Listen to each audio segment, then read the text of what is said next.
दोस्तों आज हम लोग बात करने वाले हैं ईरान, इजराइल और यूएसए के बारे में। दोस्तों मैं आपको बताना चाहता हूं कि आपने 12 दिनों से देख रहे होंगे कि ईरान और इजराइल में महायुद्ध चालू है और इस महायुद्ध में दोनों देशों को काफ़ी नुकसान भी हुआ, कई लोगों को जान माल की क्षति भी हुई। लेकिन मैं आपको बताना चाहता हूँ कि आखिर ये लड़ाई कब थमेगी, क्यों नहीं लड़ाई थम रही है, क्या इजराइल ईरान कभी भी नहीं रुकेंगे। आज के इस वीडियो में हम लोग डिटेल्स में बात करने वाले हैं। डिटेल्स में जानने से पहले मैं आप सभी से रिक्वेस्ट करता हूं, चैनल पर नए तो चैनल को सब्सक्राइब कर लीजिए, साथ ही साथ मेरे वीडियोज़ को लाइक और शेयर करना ना भूलिएगा। सबसे पहले दोस्तों मैं आपको बताना चाहता हूं कि यूएसए यानी कि अमेरिका को सबसे बड़ा देश माना भी जाता है और सभी लोग अमेरिका से डरते भी हैं, क्योंकि आपने देखा होगा कि कुछ भी काम करने से पहले बहुत सारे लोग अमेरिका से सलाह भी लेते हैं। लेकिन इस बार अमेरिका के राष्ट्रपति डोनाल्ड ट्रंप को भी ईरान ने दिया झटका। आखिर क्यों ईरान ने इस तरह से ट्रंप को दिया झटका, क्या ईरान ने टारगेट कर लिया है अमेरिका को भी, इन सारी चीज़ों पे हम लोग बात करने वाले हैं। सबसे पहले मैं आपको बताना चाहता हूं कि ईरान और इजराइल के बीच आखिर ये युद्ध हुआ क्यों।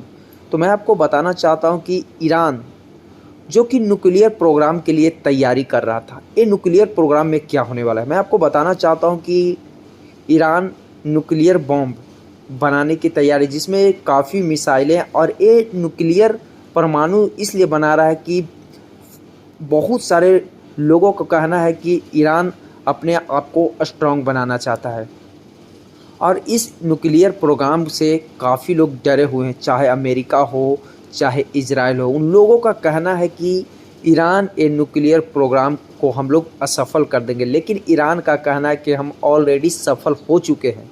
यही वजह है कि ईरान में जो कि बुशेहर नाम का एक जो न्यूक्लियर प्रोग्राम का बिल्डिंग है, उस पे इजराइल ने बॉम्ब फेंका और उनका कहना है कि इनका न्यूक्लियर प्रोग्राम को हम नष्ट कर दें।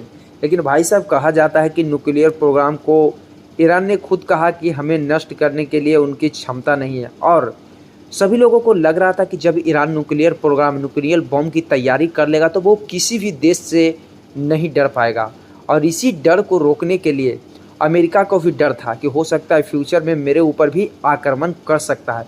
यही वजह है कि न्यूक्लियर प्रोग्राम को सभी लोग, उन दोनों ने, अमेरिका का फुली सपोर्ट माना जाए तो इजराइल को है, और इसी इजराइल को फुली सपोर्ट को लेकर के इजराइल इतना आक्रोश में आकर के ईरान के ऊपर हमला किया। लेकिन भाई साहब, कहा जाता है कि जब तय कर लेता है कि ये करना है तो मरता आदमी क्या नहीं करता। ईरान ने खुद अमेरिका को भी ज़बरदस्त झटका दिया। मैं आपको बताना चाहता हूं कि कतर शहर में अमेरिका के सैनिक वाले जगहों पे ईरान ने बमबाजी किया। हाँ, बमबाजी करने के बाद ये मैं मान सकता हूं कि अमेरिका के सैनिक को कोई भी नुकसान नहीं हुआ, ऐसा यूएसए के टीम के द्वारा बोला जा रहा है। लेकिन एक बात तो तय है कि ईरान ने यूएसए को भी टारगेट कर दिया और यूएसए को भी झटका दे दिया, जिससे डोनाल्ड ट्रंप की काफ़ी बेइज्जती हुई और सभी जगहों पे डोनाल्ड ट्रंप को सोशल मीडिया पे ट्रोल किया जाए।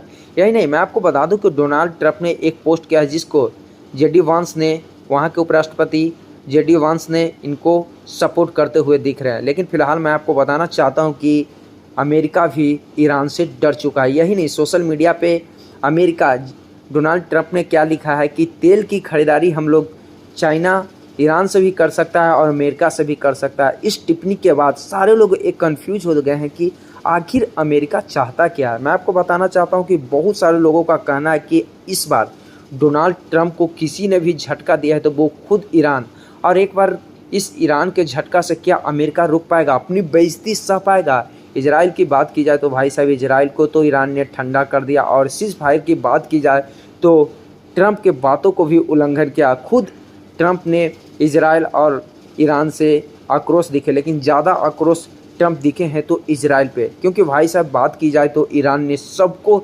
ज़बरदस्त झटका दिया है।